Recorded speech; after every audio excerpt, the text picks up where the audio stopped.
നമ്മളെല്ലാവരും വ്യത്യസ്തരാണ്.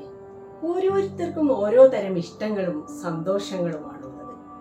എല്ലാവരെയും തൃപ്തിപ്പെടുത്തിക്കൊണ്ട് നമുക്കൊരു കാര്യവും ചെയ്തു തീർക്കാൻ സാധിക്കില്ല. അത്തരം പരിശ്രമത്തിന് നിരാശയാവും ഫലം. ഒരു അച്ഛനും മകനും കൂടി ഒരു കഴുതപ്പുറത്തിരുന്ന് യാത്ര ചെയ്യുകയായിരുന്നു. അവർ കുറേ ദൂരം യാത്ര ചെയ്തതിനു ശേഷം ചെറിയൊരു നഗരത്തിൽ എത്തിച്ചേർന്നു. അവിടെയുള്ള കുറച്ചാളുകൾ ഇവരെ കണ്ട് ഇവരുടെ അടുത്തേക്ക് വന്നു പറഞ്ഞു, ഓ, നിങ്ങൾ എന്തൊരു ദയയില്ലാത്തവരാണ്. നോക്കൂ, ആ കഴുതയെ, അത് വല്ലാതെ ക്ഷീണിച്ചിരിക്കുന്നു.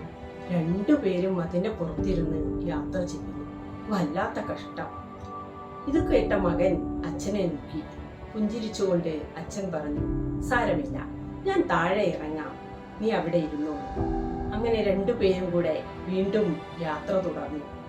കുറേ ദൂരം സഞ്ചരിച്ചപ്പോൾ അവർ മറ്റൊരു നഗരത്തിൽ എത്തിച്ചേർന്നു. അവിടെ ഉള്ള കുറച്ചുപേർ ഇവരെ കണ്ട് ഇവരുടെ അടുത്തേക്ക് വന്ന് പറഞ്ഞു, ഓ, ഇതെന്തൊരു മകനാണ്, അച്ഛനെ നടത്തിക്കുന്നു. മകൻ കഴുതപ്പുറത്തിരുന്ന് സുഖിച്ച് യാത്ര ചെയ്യുന്നു. വല്ലാത്തൊരു കഷ്ടം തന്നെ, ഇങ്ങനെ ചെയ്യാൻ പാടുണ്ടോ? ഇത് കേട്ട മകൻ വീണ്ടും അച്ഛനെ നോക്കി. അച്ഛൻ പറഞ്ഞു, സാരമില്ല, നീ താഴെ ഇറങ്ങിക്കോളൂ, ഞാൻ കഴുതപ്പുറത്തിരിക്കാം. അങ്ങനെ വീണ്ടും അവർ കുറേ ദൂരം യാത്ര ചെയ്തു. മറ്റൊരു പട്ടണത്തിൽ എത്തിച്ചേർന്നു. അവിടെ എത്തിയപ്പോൾ അവരെ കണ്ട് ആളുകൾ അടുത്തേക്ക് വന്ന് ചോദിച്ചു, ഹോ, നിങ്ങൾ എന്തൊരു പിതാവാണ്. നോക്കൂ, നിങ്ങളുടെ മകന്റെ മുഖത്തേക്കൊന്ന് നോക്കൂ.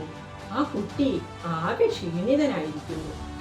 ഈ കുട്ടിയെ നടത്തിച്ചുകൊണ്ട് നിങ്ങൾക്ക് എങ്ങനെ കഴുതപ്പുറത്തിരുന്ന് യാത്ര ചെയ്യാൻ തോന്നുന്നു?